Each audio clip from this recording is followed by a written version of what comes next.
সব গুপ্ত। এরা ব্রাজিলের সাপোর্টার মূলত আজকে মিশর হয়ে গেছে।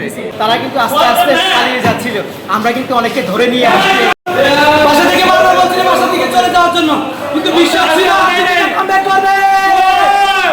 দিয়ে বলবো রানিং চ্যাম্পিয়ন মানে রানিং চ্যাম্পিয়ন। ওস্তাদের মাই শেষ রাতে কথার একটা আর্জেন্টিনা কিন্তু প্রমাণ করে দিচ্ছে। আর 3 গোল হওয়ার পর আমরা দেখলাম যে একদম চলে গেছে। আমরা আসলে একটা দুর্দান্ত কামব্যাক, আর্জেন্টিনা সেই কামব্যাক করেছে 2টা গোল খাওয়ার পরে যে এইভাবে কামব্যাক করবে, আসলে আমরা যারা সাপোর্টার ছিলাম আমাদের তো অবস্থা খারাপ ছিল।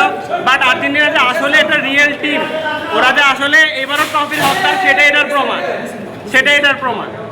আর যারা 3টি গোল হওয়ার পর দেখার পর যে চলে গেছে তাদের বিষয়ে কি বলবেন? এরা হলো সব গুপ্ত। এরা ব্রাজিলের সাপোর্টার মূলত আজকে মিশর হয়ে। আসলে আজকে যারা মিশর ছিল এরা কেউই মিশরের সাপোর্টার না, এরা প্রত্যেকে হচ্ছে ব্রাজিলের সাপোর্টার। তারা আমরা প্রত্যেককে চিনি। তারা যখন 2 গোল হলো তারা কিন্তু একেবারে আনন্দে আত্মহারা, মনে হয় যেন তাদের ব্রাজিল জিতে গেছে। পরবর্তীতে যখন 3 গোল হলো ব্রাজিল আর্জেন্টিনা এক করে দিল, তারা কিন্তু আস্তে আস্তে পালিয়ে যাচ্ছিল, আমরা কিন্তু অনেককে ধরে নিয়ে আসছি। 4 গোল হওয়ার পরে